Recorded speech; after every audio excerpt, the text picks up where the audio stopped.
다음 수업을 시작합니다. 지금 추석 중일 텐데, 여러분들 수업 준비해 올 때는 항상 이 영상 하나 정도의 크기만 보고 오면 됩니다. 이번 영상에서는 21, 22, 23, 24페이지까지 다 할 겁니다. 그렇다고 영상 길이가 길 것이냐? 그것도 아니야. 내가 20분 내로 끊어주겠어.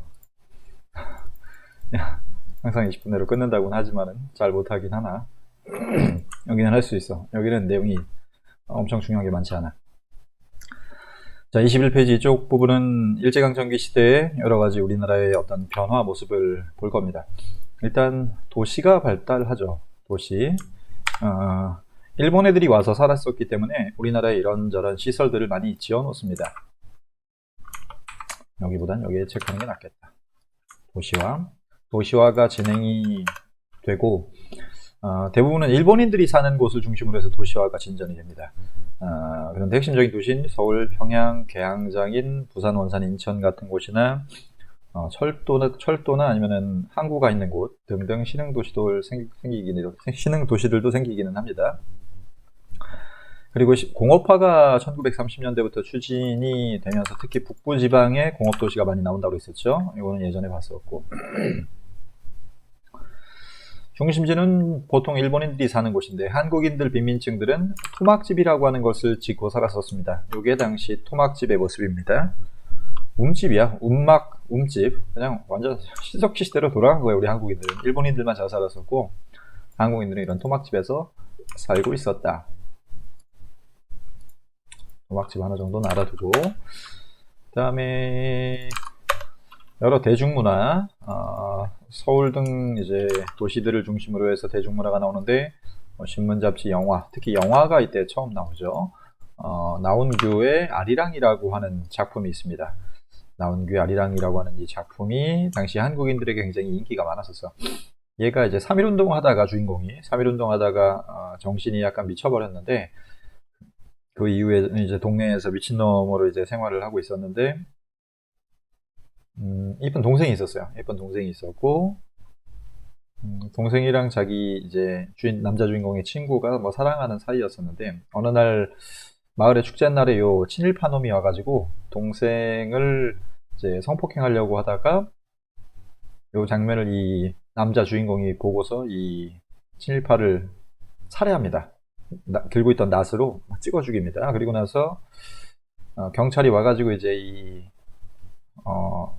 얘가 이제 잡혀가겠죠, 당연히. 잡혀가면서 잡혀가면서 이제 흘러나왔던 노래가 아리랑이라고 하는 노래입니다. 그걸 이제 보면 마지막에 이제 주인공은 그냥 이제 미친 게 아니라 독립운동하다 미쳤단 말이야. 일제강점기 때 미치지 않으면 살 수가 없었던 당시 한국인들의 상황을 반영을 했었고, 친일파를 또 통쾌하게 찔러 죽였고, 마지막에 또 슬프게 잡혀가는 모습을 보면서 아리랑이 마지막에 흘러나오면은 이걸 보고 있었던 한국인들이 죄다 이제 다 눈물을 흘렸겠죠. 그래서 당대의 히트작으로서 인기가 많았었고, 나온규는 이후에도 영화를 몇 번 많이 찍는데 아리랑만큼의 흥행은 하지 못합니다. 아리랑 잘 기억하세요. 밑에 조금 있다가 여기에 나옵니다. 여기 중요합니다. 아리랑. 여기를 체크를 해야 되겠다. 맨 밑에 나온규의 아리랑 잘 기억하고, 그 다음에 잡지 산업도 어느 정도 이제 활성화가 되는데, 잡지 중에서 제일 유명했었던 것은 신여성이라고 하는 그 천도교 계열에서 만들었었던 잡지가 있습니다. 이 잡지 자체도 중요하기는 하지만은 천도교라고 하는 종교가 워낙 우리나라에 여기저기 독립운동을 많이 했었던 종교죠. 3.1운동도 했었고 60만세 운동도 했었고 여기저기 많이 참여를 했는데, 신여성 말 그대로 이제 조선시대의 여성이 아니라 새로운 시대의 어떤 여성상을 그리면서 여성차별을 반대했었던 그런 잡지라고 보면 됩니다. 여러분들이 이제 남학교니까는 약간 여성 하면 페미니즘 그런 거 생각하긴 하지만 이런 괜찮은 페미니즘은 괜찮습니다.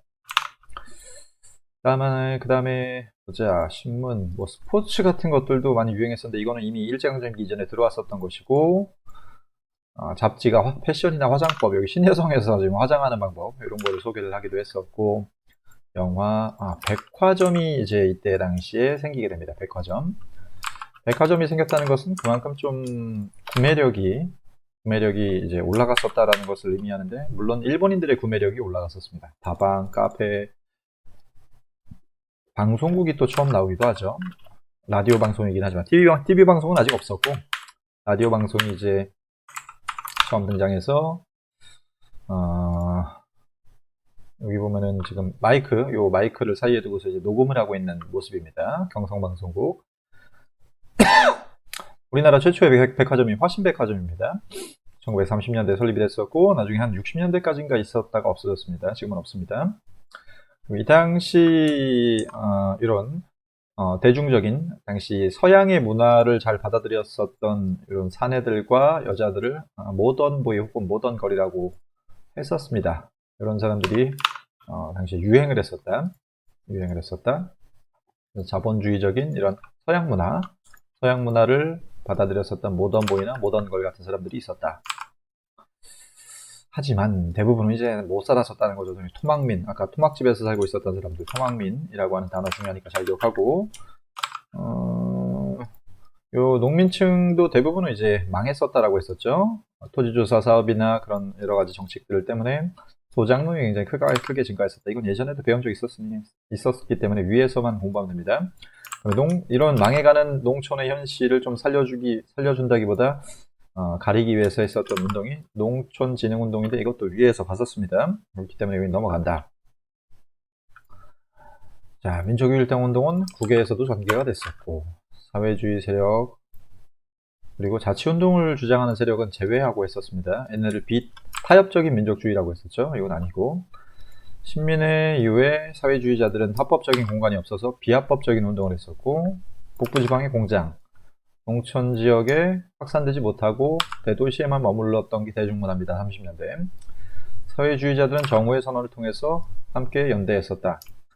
대규모 민중대회를 하려고 하다 다 잡혀갔었죠. 비타협적 민족주의 계열은 유일당운동, 조선학운동을 했었죠. 조선학운동. 신간회가 해산된 다음에 인민층은 토막집을 집어치웠다. 그다음에 농촌진흥운동으로 이걸 좀 가리려고 했었다. 그래서 이런 사회적인 여러 가지 움직임이 변화가 있었고, 그에 따라서 또 새로운 이런 사회적인 운동이 나타나게 되는데, 대표적인 것이 바로 여기 나오는 여성운동의 근우회의 활동입니다. 근우회의 활동.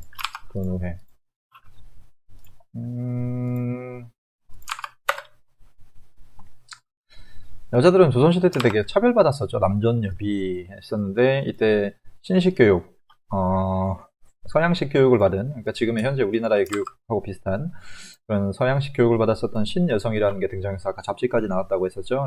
그런 사람들이 평등을 주장을 하고 차별을 없애자, 그리고 나아가서 독립운동까지, 항일민주운동까지 전개를 했었던 사람들이 생겼었습니다. 오, 아직 8분이야. 훌륭해. 근우회라는 단체는 왜 중요하냐면, 민족주의 계열과 사회주의 계열의 사람들이 함께 민족협동전선, 즉 유일당운동을 했었던 신간회의 자매단체였었기 때문에 중요합니다. 신간회의 자매단체.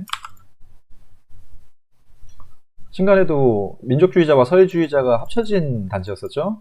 근우회도 민족주의자와 사회주의자가 합쳐진 단체로서 만들어졌었기 때문에 굉장히 중요하다라고 알고 있으면 되고, 당시 근우회의 혁명은 부엌에서부터 여자들이 좀 바꾸자라는 거죠. 근우회 잡지인 근우라는 거고, 근우회 행동강령 보면은 여성에 대한 차별 철폐, 미신 인습 타파, 결혼 자유. 조선시대 때 결혼을 마음대로 못했었죠. 이혼도 못했었고, 인신매매 금지. 이런저런 것들을 여성 인권을 주장했었던 우리나라 최초의 페미니즘 단체입니다. 페미니즘 단체. 이 단체는 나름 의미가 있죠. 여기 이 두 계열이 합쳐진 단체였었기 때문에 의미가 있습니다만은, 이게 해체되고 나서, 신간회가 해체될 때 같이 해체됩니다. 해체되고 나서는 이 민족주의 계열에서는 친일파들이 좀 등장하기는 합니다.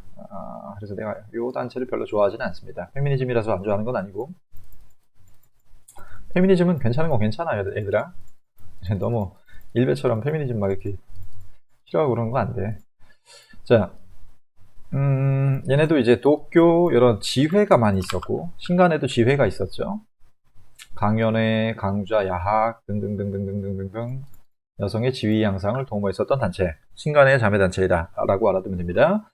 청년운동에 조선 청년 총동맹이라고 하는 단체가 있었는데, 위에서 잠깐 학생운동 얘기할 때 얘기했었습니다. 60만세 운동이랑 광주 학생운동 할 때. 이것도 사회주의와 민족주의가 합쳐진 단체다. 사회주의와 민족주의가 합쳐진 단체이기 때문에 중요합니다. 잘 기억하세요. 이게 이제 60만세 운동이나 광주 학생 항일 운동에서도 좀 활성화가 됐었고, 소년운동, 어린이를 위한 그런 운동이었었는데, 어린이들이 당시 잘 배우지도 못했었고, 그 다음에 장시간 저임금 노동에 시달려서 15시간 일하고서 과자 하나 사 먹을 정도의 돈 정도밖에 못 받고 해가지고, 천도교 소년회 방정환 들어봤죠? 이 사람이 무슨 날을 제정해요? 어린이날을 제정을 하고 잡지 어린이를 간행합니다.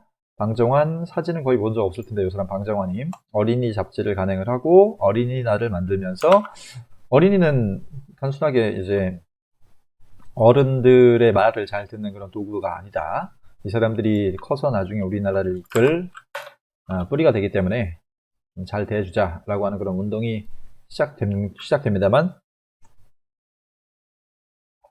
한국인들이 여러 사람 모여있는 거 일본 애들이 별로 안 좋아해서 민족운동으로 탄압해가지고 결국은 완전히 금지됩니다.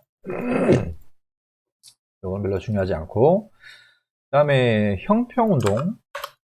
형평운동은 말 그대로 평등하게 대해달라. 누가 평등하게 대해달라고 했냐면, 백정에 대한 차별이 여전히 계속됐었어요. 가보개혁은 1894년이었어.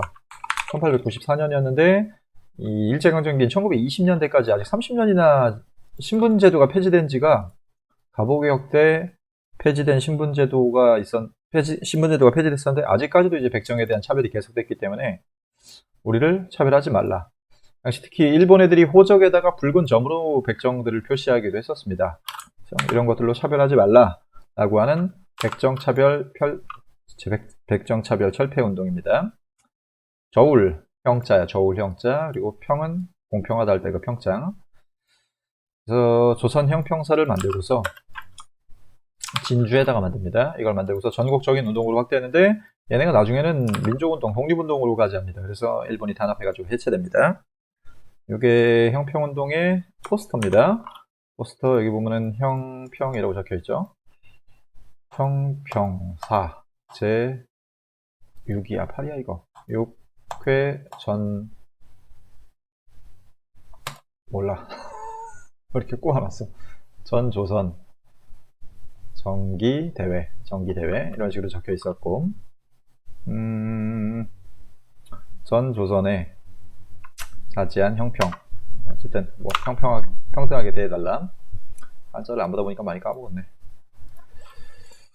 자, 남부 가부장적 인습이 사라지지 않아서 근후회가 나타났죠. 그 다음에 소년운동 탄압받았고, 사회적 차별이 여전히 남아있어서 형평운동이 있었고, 여성들의 근후회는 신간의 자매단체, 그리고 방정환이 활약했던 천도교 소년회가 어린이날, 그 다음에 형평운동을 백성들이 전개했다. 이 밑에 저항문학은 위에서 잠깐 본 적이 있었기 때문에 넘어가겠습니다. 이거 잘 보세요. 이 사람들이 무슨 시를 썼는지, 이 시의 내용이 뭔지 잘 기억하길 바랍니다. 하고 이번 시간은 여기까지.